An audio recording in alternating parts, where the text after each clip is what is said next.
tenemos condiciones de salud adecuadas, cómo podemos construir nuestras ciudades sin afectar otros entornos naturales, otras especies. Entonces, este tipo de preguntas son lo que da origen al derecho ambiental, ¿no? Entonces, para mí es importantísimo, pues, bueno, obviamente, ¿yo qué te puedo decir? No sé, yo donde me paro hablo de derecho ambiental porque me gusta, pero además porque se me hace como algo básico y esencial para poder sostener la vida, ¿no? O sea, nosotros pues venimos de la tierra y la tierra es la que nos sostiene. Entonces, si no tenemos como esto claro o estos instrumentos para defender el medio ambiente, pues entonces, ¿qué estamos haciendo, no? O sea, podemos tener pues muchos otros derechos importantes, ¿no? O estructuras, infraestructuras que son necesarias para la sociedad, pero para mí este es un prerequisito para poder estar bien, para poder vivir bien, para poder estar en condiciones de tener educación u otros derechos. Necesitamos tener un medio ambiente adecuado, sano, y eso es lo que precisamente está en nuestro artículo 4 constitucional. Y si nosotros lo vemos también como un derecho y una responsabilidad, pues de cuidarlo y de protegerlo. Y nosotros, por ejemplo, esto si nos están viendo abogadas, abogados, pues también necesitamos abogadas y abogados que estén especializados en este tema específico, porque tiene sus bemoles y ahorita vamos a ver, tiene muchísimo campo, tiene muchas cosas, es muy rico. Y pues bueno, yo la verdad estoy muy contenta de haber estudiado mi maestría en Australia, que es un país que tiene muchas cosas de avanzada en materia ambiental. Entonces, pues, o sea, me gusta mucho la materia y creo, o sea, como que ya no quiero quitar el dedo del renglón de la materia porque pues para allá vamos, ¿no? O sea, cada vez la degradación ambiental es mayor y entonces necesitamos estos instrumentos. Entonces, perdón, para contestar tu pregunta, el derecho ambiental pues son todos los instrumentos tanto de política pública como de instrumentos procesales que permiten el cuidado y la defensa del medio ambiente. Ok, ¿cuáles podríamos decir que son los principales problemas que se están atendiendo o combatiendo en este momento desde el derecho ambiental? Pues mira, desde el derecho ambiental, a ver, aquí en Michoacán tenemos un problema importante, que es el tema del uso de suelo forestal, porque en Michoacán nosotros tenemos una vocación forestal, quiere decir que pues nosotros tenemos muchos bosques, ¿no? Y esos bosques, pues su vocación pues es ser un bosque, ¿no? Y ser un bosque que eso además te da otros servicios ambientales como captación de agua, infiltración a los suelos, pero como esa tierra es muy rica, pues ha resultado muy rica para el cultivo, entonces tenemos un cultivo importante y un empuje importante de cultivos como el aguacate o como los berries, que son también un motivo de orgullo y que nosotros en el Super Bowl y el aguacate de Michoacán, sí, pero ¿a costa de qué? O sea, siempre hay que preguntarnos a costa de qué estamos permitiendo esto, y si tú te fijas, pues ha habido muchísima deforestación de los bosques para convertirlo en aguacate. El problema de eso, una vez estaba yo en una clase dando, creo que en un diplomado de bioética, y me dijo un doctor, pues sí, pero no le podemos poner pino a la torta, ¿verdad? Entonces como que, o sea, yo me quedé como anonadada, pasmada, pero bueno, es cierto, ¿no? No le podemos poner pino a la torta, pero si no tenemos a los pinos o si no tenemos como todo ese entorno natural, se van amolando otras cosas. Entonces, lo que buscamos es que existan las condiciones naturales que permitan que todos podamos desarrollarnos. Y ese es el gran reto del derecho ambiental, lograr este desarrollo entre lo ambiental, lo económico, que pues a lo mejor ahorita es en lo que estamos más enfocados o lo que más nos pega en el bolsillo, pero también lo social, ¿no? Lo humano. Y entonces ese equilibrio pues es lo difícil de lograr, porque pues alguien va a decir, yo lo que necesito pues es producir. Claro, es que ese es un punto importante, la planeación para poder tener agricultura, ¿no? O el aguacate, que al final a todos nos encanta.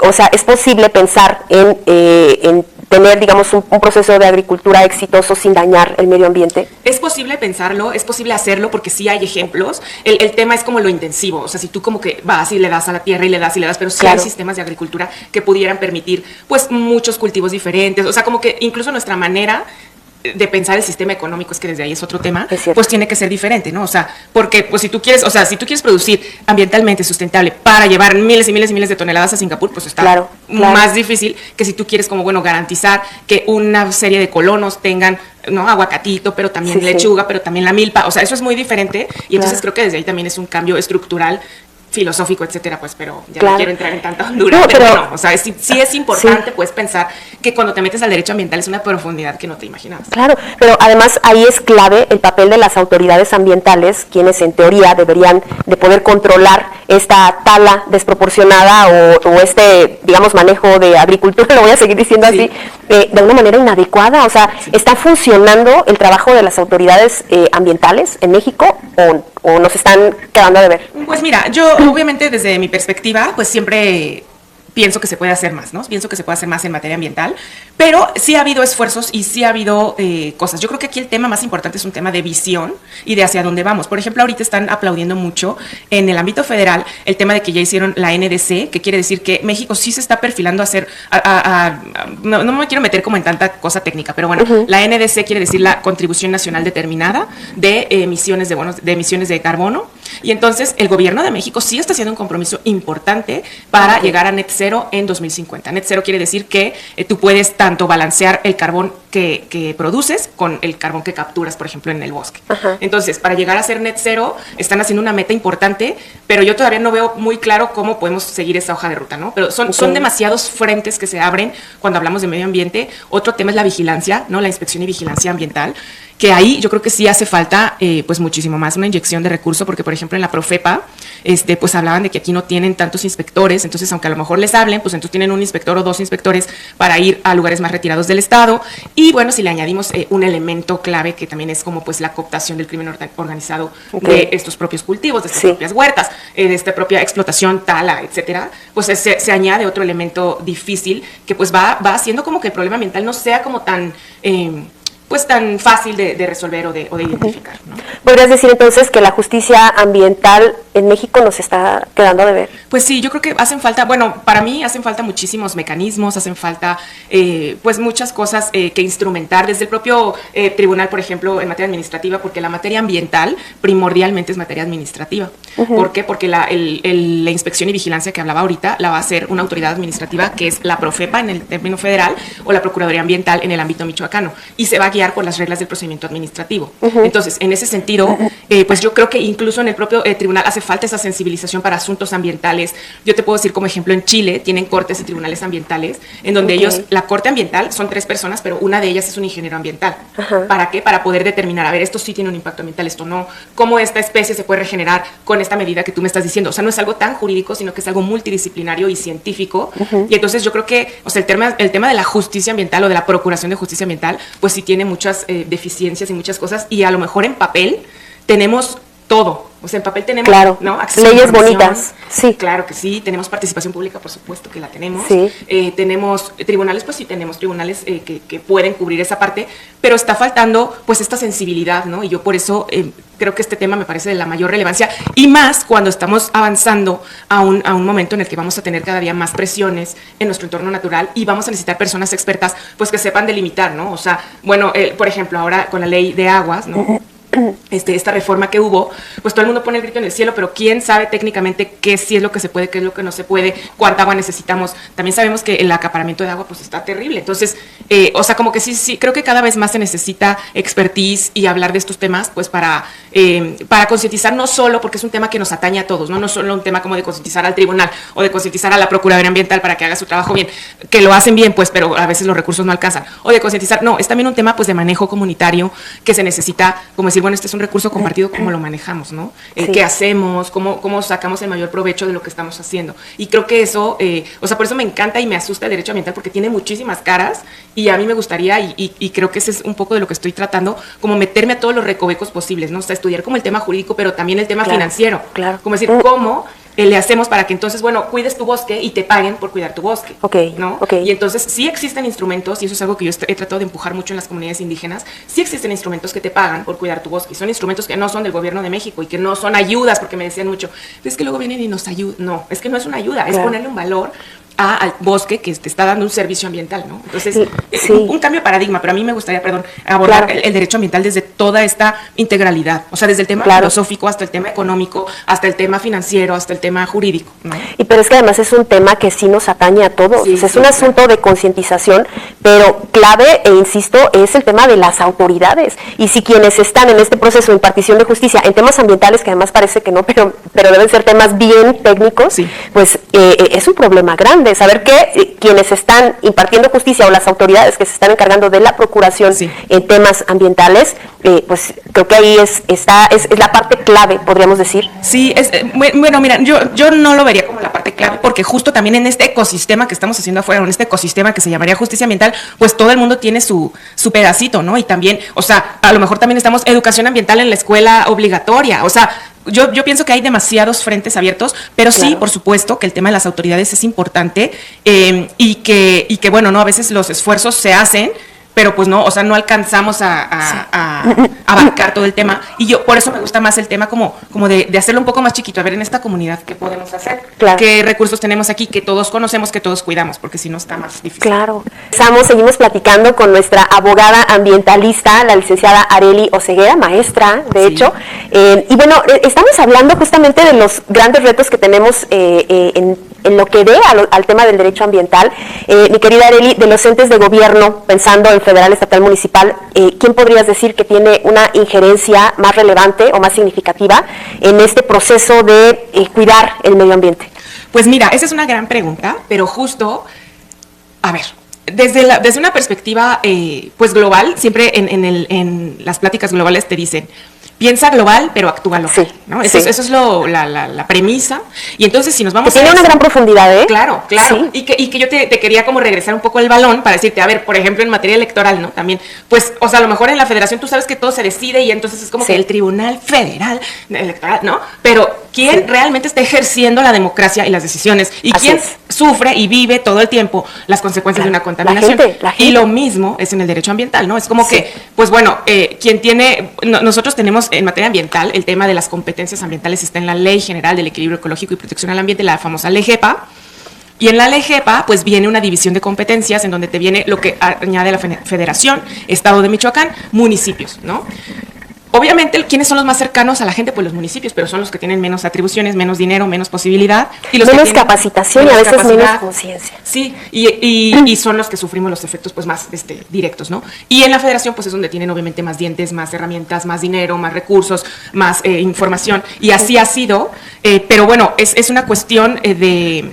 Y luego también, también lo que pasa mucho es como este tema de, no, pues eso a mí no me toca, Claro. no, pues es que como era un barranco es federal, pero Claro. entonces como era agua residual, pues entonces Claro. mejor que sea del Claro, municipio. no Pues, hemos como- resuelto el tema de recolección de basura, de separación de basura, que me parece que tendría que ser de lo más básico. Que eso está en la Constitución y es en el 115 y es municipal y no hay ningún problema. O Pero no lo hemos tendría resuelto. por qué haber problema, ¿sí me Sí. explico?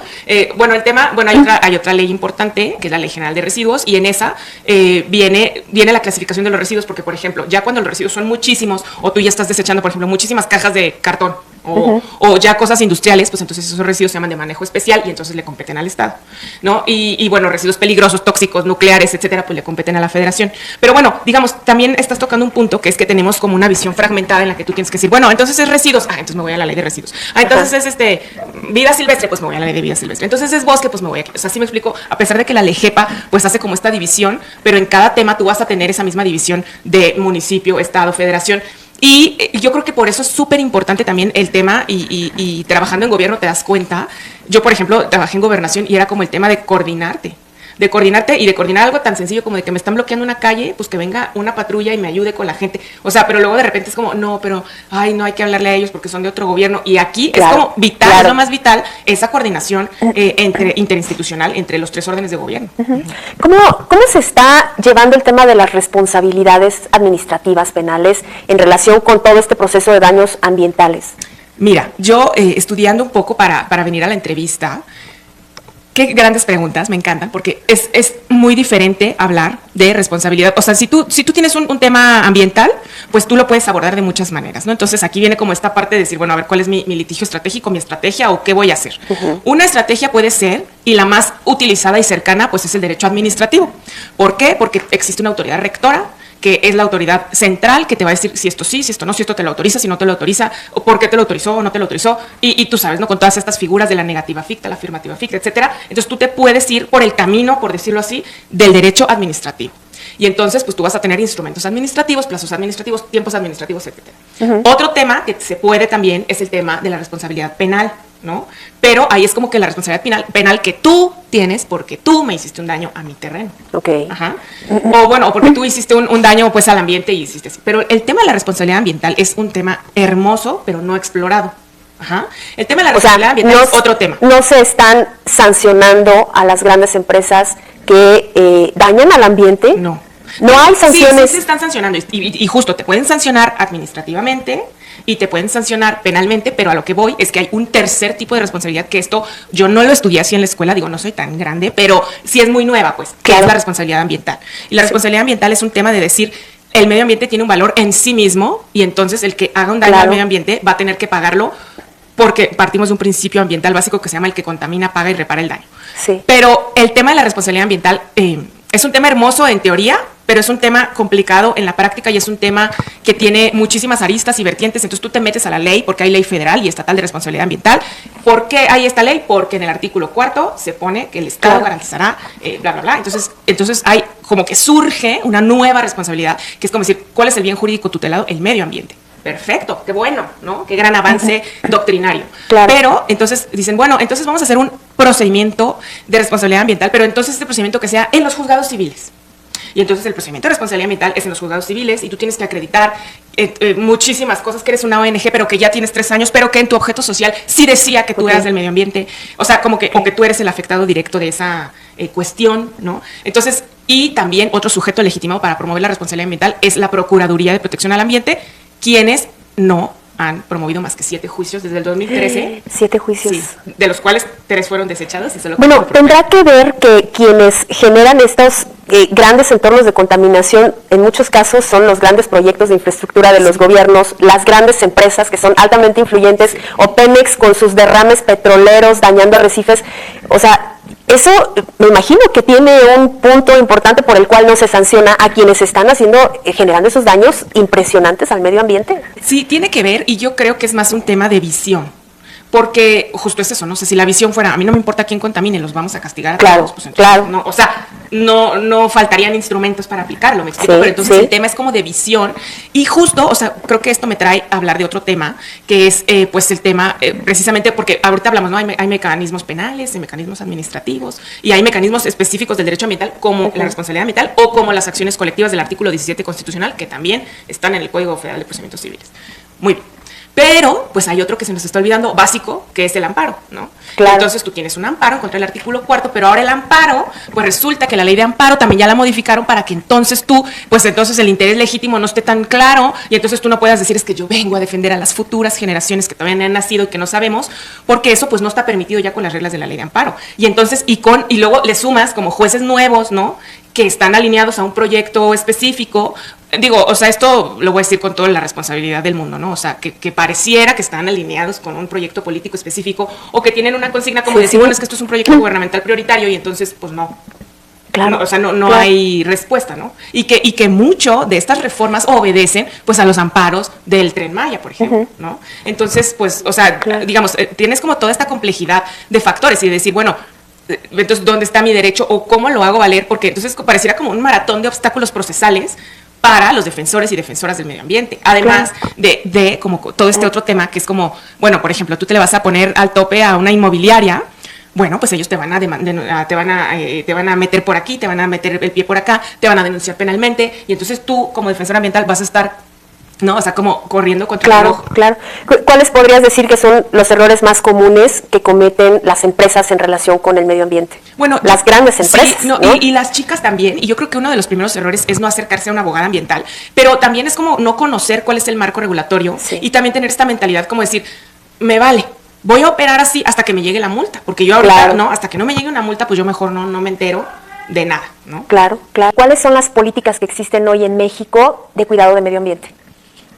Pues mira, estuve ayer revisando un poquito la página de la Semarnat. Creo que a mí me falta como abogada ambiental un poco más de claridad y de dirección, aunque creo que la secretaria de Medio Ambiente es buena y también nuestro secretario de Medio Ambiente del Estado de Michoacán es una persona que sabe mucho, que conoce mucho y le mando un saludo al doctor Alejandro Méndez. Yo creo que haría falta justo esta visión como de decir, bueno, hacia dónde vamos, ¿no? O sea, o cuál es realmente nuestro tema, nuestra vocación. Yo creo que el doctor Alejandro Méndez, hablando aquí específicamente del caso de Michoacán, ha sido el tema de la conservación y de decretar áreas naturales de conservación, ¿no? Y de conservación voluntaria, que eso también se me hace un esfuerzo importante de la Secretaría, como para decir, bueno, a ver, este bosque vamos a conservarlo voluntariamente, no porque sea obligatorio, no porque nos vayan a castigar, sino porque queremos que este bosque pues florezca y siga dándonos vida por mucho tiempo más, ¿no? En materia En materia federal, pues ahorita va a venir, todavía no se publica, pero ya se aprobó, pero vamos a tener el tema de la economía circular, es un tema interesantísimo, que quiere decir también repensar nuestros modelos de consumo, de disposición final de los recursos, de decir, bueno, un producto desde que tú lo piensas, desde que tú dices como que, bueno, me voy a dedicar a velas aromáticas, ok, muy bien, perfecto, queremos que haya más emprendedores, pero entonces tú tienes que pensar, ok, esta vela, si yo la vendo, si yo la comercializo, luego la llevo al punto de venta y luego la compra alguien y luego la desecha, ¿cómo va a ser todo ese procedimiento? Claro. ¿No? Y entonces, mira, todavía la ley de economía circular falta que quede publicada y falta que le añadan un reglamento, entonces sí celebramos medio que exista pues esta publicación, pero todavía faltan todas estas disposiciones de fondo y creo que con eso también va a haber obligaciones nuevas para las empresas, por lo cual yo las invito a acercarse y me permites repetir mis redes sociales. Estoy como Arelio Ceguera, si me pueden encontrar en LinkedIn, en Instagram y en Facebook. Y porque vamos a tener muchas cuestiones que se van a cambiar y que van a cambiar con el tema de la circularidad en la economía, que quiere decir, pues bueno, ya no pensar en este modelo de usar y tirar, usar y tirar, usar y tirar, sino como pensar en redondo, ¿no? Claro. Y entonces, bueno, creo que va a haber mucha tela de dónde cortar en este ámbito. Claro. ¿Hay estándares internacionales de protección al medio ambiente que no se estén aplicando en México? Sí hay estándares internacionales, hay convenios internacionales. Hay muchísimos, pero yo obviamente quiero hablar ahorita del más nuevo, como del bebé, ¿no? de los tratados multilaterales en materia ambiental, que es el Acuerdo de Escazú. El Acuerdo de Escazú es un acuerdo precioso de ámbito regional, que es en el ámbito de América Latina y el Caribe. Y el Acuerdo de Escazú plantea 3 cuestiones primordiales. El Acuerdo de Escazú reglamenta el principio 10 de la Declaración de Río y la vuelve ya derecho sólido, derecho vinculante, vamos a decirlo así. Y es 3 temas importantísimos. Uno es el acceso a la información pública en materia ambiental. Otro es la participación pública en temas ambientales, que eso, pues obviamente tú lo conoces muy bien, que tiene que ver con el tema de las consultas, que tiene que ver con el tema de decir, bueno, a ver, planeamos hacer aquí una mega cervecería que les va a robar todo el agua, pues ¿qué piensan? ¿No? Porque justo es eso, no es como decir, bueno, pero va a traer trabajos, pero va a traer, sí, pero también va a tener un costo y es que pues ya no vas a tener agua, ¿no? Claro. Entonces, pues que ese es un decide. Ese es un gran tema, y extiendo la pregunta para que sigas dentro del anterior y sumes esta, y tiene que ver con esta consulta que se hizo en relación con la construcción del Tren Maya, donde pues se habla de que no se le transmitió con claridad a esas comunidades, a esos pueblos indígenas, las implicaciones medioambientales que podía tener. Sí. Entonces, ¿qué tan efectivo es este proceso de consulta? ¿Cómo está el acompañamiento de las autoridades ambientales? Porque pues las consecuencias pueden ser gravísimas. Pues mira, a ver, hablando del Acuerdo de Escazú, me voy a regresar tantito. El Acuerdo de Escazú íbamos en 3 puntos, ¿no? Uno era el acceso a la información pública, que por ejemplo ahí pues ya no tenemos Instituto de Acceso a la Información Pública y entonces es como que ahorita otra autoridad. Entonces medio no está tan claro cómo puedes acceder a la información pública y bueno, sabemos que desde la parte gubernamental pues es como, no, pues ponle que es de seguridad nacional y esconde la información y ya que nadie pregunte, ¿no? Entonces ahí tienes un reto importante. En el tema de la participación pública, que es el segundo tema, pues obviamente tienes todos los retos que tú bien conoces, que es implementar una consulta pues culturalmente apropiada, con temas, ¿no? En la que tú estés diciendo, pero entonces es como, bueno, pero ¿quién la va a aplicar? ¿Pero quién la va a pagar? ¿Pero quién? O sea, que la pague pues el que quiera hacer el proyecto. ¿Quién va a garantizar que se realice adecuadamente y que se informe lo que es? Así es, ¿no? Así es, ¿no? Entonces ahí tienes pues otro gran reto de instrumentación, etcétera. El tercer punto, el tercer elemento que tiene el Acuerdo de Escazú es el tema del acceso a la justicia ambiental, que para mí obviamente es el tema más importante, más bonito, que para mí, ya si me dejan adelantarme y soñar, y ahorita que estamos en temporada a pedir la carta a los Reyes Magos, pues obviamente yo quisiera que hubiera tribunales ambientales especializados que conocieran el tema, y así como los tienen en Chile, pues que pudieran decir, a ver, ingeniero, ¿qué me están diciendo aquí? ¿Esto tiene lógica, no tiene lógica? ¿Esta especie sí puede reforestar aquí, no puede reforestar? Porque si no, es mucho como greenwashing, como decir, ya reforestamos. ¿Pero cómo? Reforestaron, fueron a poner unos pinos ahí que jamás van a aprender porque no están maduros, porque les falta agua, porque nadie los cuidó después. O sea, ¿sí me explico? Entonces, todo eso, bueno, integrarlo. Y un cuarto tema importantísimo que tiene el Acuerdo de Escazú es el tema de los defensores del medio ambiente y de la protección a los defensores del medio ambiente. Yo estoy siempre en constante actualización y ahora estoy tomando un diplomado que ofrece la Defensoría de los Derechos de los Pueblos en Oaxaca, que es como la Comisión de Derechos Humanos, pero de Oaxaca, y dicen ellos, sí, no, es que la defensa, ¿no? de los defensores ambientales, pues está muy bien, pero ¿cuál es el instrumento?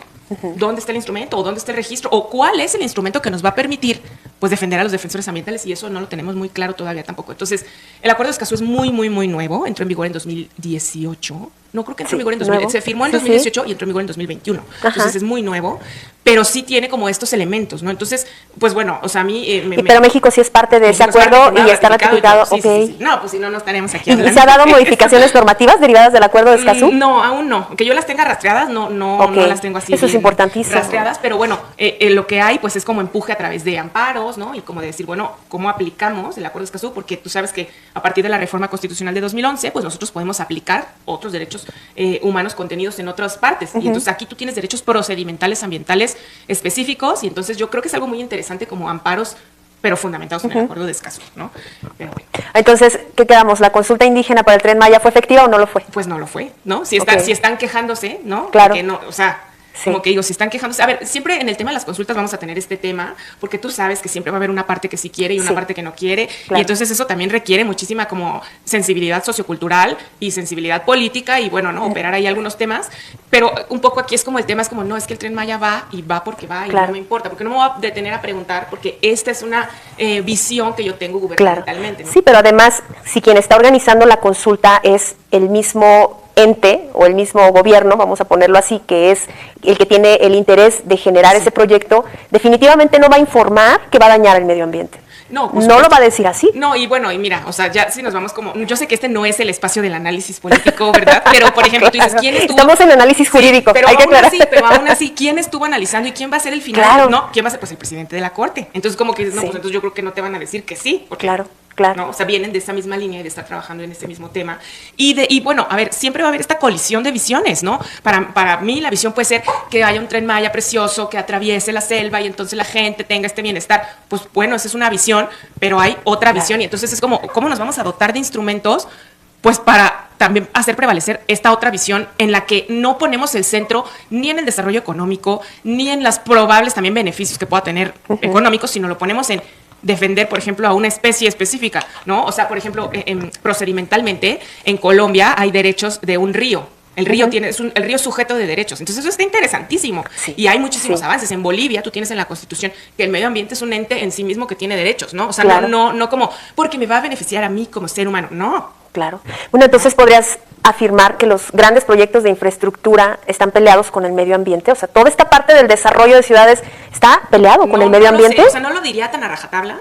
No lo diría tan a rajatabla porque creo que sí puede haber muchas salvaguardas. Y creo Sí. que también puede haber muchas... El asunto es hacerlo correctamente, sí, ¿no? yo creo que sí, ¿no? Y también, a ver, es que también me parece como un poco... ¿A quién le preguntaron que si querían un Tren Maya? O porque si la gente Claro, hubiera dicho, oye, es que llevamos claro. 100 años queriendo el Tren Maya y por favor, y oiga, gobierno. Pero no fue así, sino es como, ahí les va el proyecto. Entonces eso es lo que dices. Claro, Sí, sí. claro. Y bueno, vamos a meterle un elemento más a esta plática. Mi querida Arely, podemos hablar de justicia ambiental con perspectiva de género. Me encanta el tema. Yo tengo, por ahí si quieren checar en mis redes sociales, tengo unos videitos que hice sobre ecofeminismo. La doctrina, la corriente filosófica del ecofeminismo, pues habla como de todas estas cargas extra que sufrimos las mujeres en el cuidado del medio ambiente, ¿no? Entonces, pues bueno, y además, o sea, no solo es como que yo me lo estoy inventando, porque tengo amigos que me decían, ay, no, qué loca, o sea, ya no saben qué inventar, ya no, qué loca, no, qué bárbara. Bueno, en la opinión consultiva número 32, que también es un documento fresquecito y que los invito a que lean, la opinión consultiva número 32 de la Corte Interamericana de Derechos Humanos, 32 de 2025, ahí señala quiénes son los grupos vulnerables y uno de ellos son las mujeres, otros son las comunidades indígenas, otros son las personas con discapacidad y otros son las personas LGBTQ+. Entonces, o sea, no es algo que yo me lo estoy inventando, es que sufrimos las cargas de manera diferente, ¿no? Porque yo, no sé, como que pensaría, ¿quiénes son las sostenedoras de la vida? ¿Quiénes somos, no? Las sostenedoras de la vida, las tejedoras de la vida, ¿no? Que nuestro interés son, no puedo hablar, ¿no?, de la agenda de todas las mujeres, pero en términos generales, invito a los abogados, abogadas que nos ven, pues a pensar en este tema y, digamos, los efectos se sufren de manera diferente. En primer lugar, y aquí en México tenemos un problema muy grande, que es la tenencia de la tierra, que es como decir, bueno, sí, pero, o sea, sí tú la trabajas, sí tú la cultivas, pero tú no eres la dueña, porque el dueño es el hermano, el cuñado, Ok. el abuelito, el tío, el papá se la dejó, pero a los hermanos hombres. O sea, Ok. ese tema sería para mí un tema de entrada en el que estamos desempoderando pues a quienes cuidan, a quienes cultivan, a quienes no Ok, están ahí en la sí, tierra. sí. Y bueno, el tema de la perspectiva de género pues obviamente es un tema transversal que no podía escapar o que no podía dejar de verse en este tema ambiental. Entonces creo que es importante también pues tener esta sensibilidad tanto cultural, ¿no? Que a mí me parece, por eso me parece muy valioso, y yo abrazo mucho el haber tocado por ahí el tema indígena, porque creo que te da otros ojos para ver las cosas, ¿no? Claro. Y creo que es importante. Y luego, pues el tema de género, pues decir, ok, entonces, ¿cómo empoderamos o cómo hacemos que el cuidado ambiental sea o sea, porque ya es un tema de las mujeres, pero cómo hacemos que sea un tema en el que ellas sean las protagonistas y estén en el spotlight y quieran hacerlo y puedan hacerlo, ¿no? Y puedan como compartir todos estos conocimientos que han captado pues por milenios, ¿no? Claro. Quiero pensar que si las autoridades ambientales, ¿no? O quienes imparten justicia en temas ambientales, toda la judicatura, no trae como los elementos básicos de protección de medio ambiente, quiero pensar que tampoco trae la perspectiva de género en justicia ambiental. Yo pensaría, no sé qué pienses tú, pero esto ya es una opinión personal. Yo pensaría que estamos más, como que más doctos o más empapados del tema de perspectiva de género, ¿no? O sea, como hasta en redes, como que hay más cosas, más publicaciones. O sea, yo pienso que hay más cursos, ¿no? Más cosas en tema de... Más sensibilización. Yo pensaría, o sea, esto obviamente desde mi perspectiva, pues como abogada ambiental, pensaría que del tema de género sí estamos ya como que hay pues bastante, ¿no? O sea, siempre ves por aquí, por allá algún cursito, alguna cosa. En cambio, en el tema de la sensibilidad en materia ambiental, creo que hay poco y creo que hace falta y creo que hay una ruta por recorrer importante. Pues ahí tienes una tarea bien importante. No, pero oye, yo me he hecho todas las tareas de la vida, que es como justo eso, ¿no? O sea, por ejemplo, quería hablar, si me permites. Claro. Porque a veces ahorita me hice fuera de corte, Araceli, es que se te oye la angustia y sí me da mucha angustia el tema, la verdad es que sí, pero sí hay herramientas de salir adelante y una de ellas son los bonos de carbono y me gustaría hablar de eso un poquito ahorita. Los bonos de carbono, bueno, me voy a regresar, ¿no? En materia internacional tenemos la Convención Marco de Naciones Unidas en materia de cambio climático y esa tiene un acuerdo que se llama Acuerdo de París y ahí se instrumenta y se dice, bueno, alguien tiene que pagar por todas esas emisiones que hace, ¿no? Y entonces, pues en diferentes países se van instrumentando mercados de bonos de carbono. Aquí en México el mercado de bonos de carbono es un mercado voluntario en el que si tú quieres mitigar los efectos de tus operaciones o si tú quieres pues decir, oye, a ver, yo emito 1 tonelada de carbono, pues compro una captura de carbono de 1 tonelada, tú puedes hacerlo como una empresa ahorita de manera voluntaria, aunque yo siento que la tendencia va a ser pues que después sea obligatorio. Pero entonces, ¿cómo le hacemos para capturar ese carbono, para medirlo? Y ahí es donde entra el tema de los bonos de carbono, que es un tema en el que ahorita estoy pues apenas recién empapándome, pero muy contenta de estar trabajándolo y quisiera extender la invitación a comunidades indígenas que nos ven, que son los reales dueños del territorio, porque es el tema como de decir, bueno, vamos a ponerle un valor a esa captura, vamos a ponerle un valor a estos servicios ambientales que nos está otorgando el bosque y vamos a darle un valor y vamos a regresarle a la comunidad que cuida el bosque un valor económico, ¿verdad? Porque todo es como, ay, qué padre, aquí está tu diploma y felicidades. No, necesitamos que también las comunidades tengan un bienestar económico y pues bueno, ahorita estamos en este sistema y en este sistema en el que es necesario pues para generar otras condiciones o para avanzar en otras cuestiones, ¿no? Entonces, es un tema que te permite pues seguir siendo el dueño de tu tierra, pero medir cuánto carbono tiene tu territorio y entonces ponerlo a la venta en un mercado voluntario de bonos de carbono y que te paguen para que tú puedas seguir conservándolo. Y a mí eso se me hace buenísimo, se me hace algo esperanzador, ¿no? Dentro de todo este panorama tremendo de cosas que vemos, pues creo que el tema de bonos de carbono es un tema muy bonito y yo lo estoy empujando, entonces también si tienen por ahí algún terreno de más de 1,000 hectáreas que tenga vocación forestal primordialmente, pues pueden contactarme y lo vemos. Estoy muy contenta, hice una alianza con una empresa de Durango que se dedican a eso, entonces pues estoy muy contenta, yo pues hablando con comunidades indígenas, a mí me encanta ese tema, pero pues sobre todo convenciéndolos de que pues es algo que vale la pena avanzar. Pero que hablas que es un proyecto que impulsas primordialmente con comunidades indígenas, pero no se acota solo a las comunidades indígenas. No se acota solo, hay ejidos, ¿no? Hay ejidos que lo tienen. Bueno, haz de cuenta, en mi capacitación inicial me decían como, no, entonces tú tienes que encontrar dueños de bosque de 1,000 hectáreas que quieran. Entonces yo dije, bueno, me parece complejo que una sola persona tenga 1,000 hectáreas de bosque, pero también si alguien nos está viendo hoy tiene 1,000 hectáreas de bosque y quiere platicarlo, con mucho gusto. O sea, sí puede ser, porque el tema aquí no es tanto quién es el propietario de la tierra, porque la tierra va a seguir conservándose. Un poco eso es lo que yo trato mucho de empujar cuando me invitan a foros de pueblos indígenas, pues es como el tema es la conservación y vamos a seguir con la conservación del bosque y todo este dinero que se va a adquirir es para seguir reinvirtiéndolo en el bosque y en la conservación forestal, ¿no? Entonces se me hace un tema muy, muy bonito y que yo pues quiero seguir ahí muy bien, empujándolo. Muy bien, Arely. Oye, ¿hacia dónde va el tema ambiental en México? ¿Vamos para adelante, vamos para atrás? ¿Cómo vamos? Pues vamos para adelante, ¿no? Yo creo que vamos para adelante. Por ejemplo, en un tema global, voy a volver a repetir el tema.